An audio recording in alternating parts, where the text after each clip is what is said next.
Welcome to Just in Time series with Vishwadharma. So, the podcast is about Indian kitchen, right? So, the Indian kitchen is the central nervous system for each of their respective families. Indian kitchen is a house of medicine. Indian kitchen is the backbone of the family. Indian kitchen is the fuel for home. Indian kitchen is the root cause for health. And if there are any diseases, then you have to look at your kitchen, right? In fact, Indian kitchen is what determines the health and wealth of the whole family. So a woman working in a kitchen is the chief executive officer of the kitchen. She is the CEO of the kitchen. She knows how to manage her kitchen appropriately and perfectly. And she knows how to grab attention when there are any problems. In an amicable way, she can grab the attention. She never feel, bad about the whole environment. The ingredients are the key, like a key ingredients or a success formula, right? What ingredients she has to make in terms of keeping the home healthy? What ingredients has to be processed in such a way that the food that comes out from that ingredients, preparation of that and processing that, makes the whole family happy. It's her kingdom. She is the queen of the kitchen. It is a place where we can see the true nature, all the five elements of nature, right? It is a place where all five elements work together to feed the home. There are certain movies, projecting that lot of struggles, right, and extreme examples, and that's not the way that we can represent our Indian kitchen in the global platform, in a global platform. See, if you get a chance to project yourself on a global platform, would you pick the best of the best, the strengths, the best part of it, or would you pick the worst part of anything, right? See, nothing is perfect. No country is perfect. No human being is perfect. There are degrees of variation. There is a proportion of percentages, it varies. When you get an opportunity to showcase your talent, your creativity, your intelligence, your wisdom, do you want to use that talent, creativity, wisdom, and of course money to show the best of something or the worst of something? And there is no need to hide the worst things. Absolutely, you have to project it, you have to expose it. But what benefit would you expect? What solution would you expect by projecting the worst? If you're really concerned about the worst things, if you're really concerned about the worst part of anything, right, then there are specific channels to approach. There is a way to handle it. There are designated authorities to fix it. So you do not need to use entertainment platform for projecting the evil minds of society. There are evil minds in the society. who has superstition beliefs. There are people who blindly follow, certain aspects in their life, and they think that they are following the religion in a very, um, deterministic and dedicatedly and honestly. Without their knowledge, they may be, creating more damage to the society and even to the family, right? And there are people who react it in a very extreme way, and they may take it too personal, and they try to, break the relationship also. So there are concerns. If there are concerns, if there are any challenges, don't choose entertainment as a medium to project it in front of whole world, right? Because if everybody start projecting it, then we will only see problems everywhere. The whole world, the whole entertainment will become a grievance cell. The whole entertainment will get converted as a complaints forum. The whole entertainment platform will be turned as a complaint forum. Then you are spoiling, you are killing your own career. If you belongs to entertainment industry, you are killing yourself, because you are projecting the wrong things. You are not projecting the right sample or the right representation, right? Let's say if you are a school principal or a school headmaster, and there is an inspection, let's say the chief minister or prime minister or somebody, some higher designated authorities are going to visit your school, and you are a school owner, right? And the visit is happening maybe in couple of days. Just an example, right? So who do you pick within your school to represent? The best students or the weak students? Who do you put in the front row? Who do you bring for felicitation, right? Obviously you will bring the best of the best, right? Top performers only, correct? In this world, it follows a normal curve. It is called normal curve. It is also called Gaussian distribution. It's also called bell curve. 68, 95.5, 99.7 empirical rule. So 68% of the people are average mindset people, right? So in any given scenario, that's the majority, right? It just an empirical rule. So majority always have a kind of average. Top performers are always 2% or maybe less than 5%.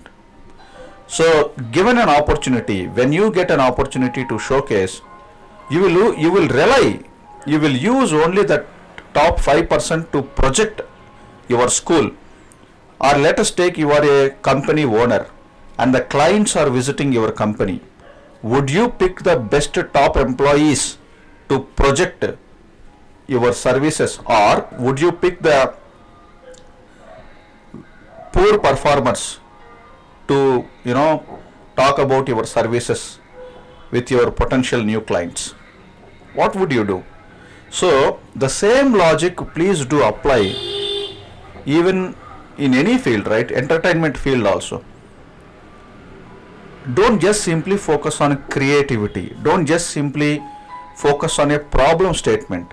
If you focus on a problem statement alone, right, it creates a lot of confusion to people. People think that that's the whole world, and the Western world may think that that's the that's all about India. India is all that. Already there is an impression that Indian movie means it's a Bollywood. They don't even know the variety and the different flavors, different industries that we have within India, right? So that's the situation. And do we need to damage further, or do we need to protect and make the country feel proud through your actions and activities? Think about it, right? In every home and every street, every family, every city, every town, every village, every company, every school, every institution, there are always weak performers. There are always superstition people. There are always blind believers. There are always who are, insane about religion. There are people who are insane about science. There are people who blindly believe science. There are people who blindly believe God. There are people who blindly believe religion. Blindly believing. They don't even know why they believe in God. They don't even know why they believe in science. They don't even understand. They don't even understand the concept of, the religion or God or spirituality. They don't even know the difference between religion and spirituality. Right? And, many aspects if we have to speak. So, we don't need to pick the inefficient people in a family or a street or a institution or a company or an organization or a country, and project and make a story out of it and project it, and then naming or using the country name as a movie title, right? We should never do that, in my view, right? Because that's not a right representation. See, India is not a country. You may feel surprised, right?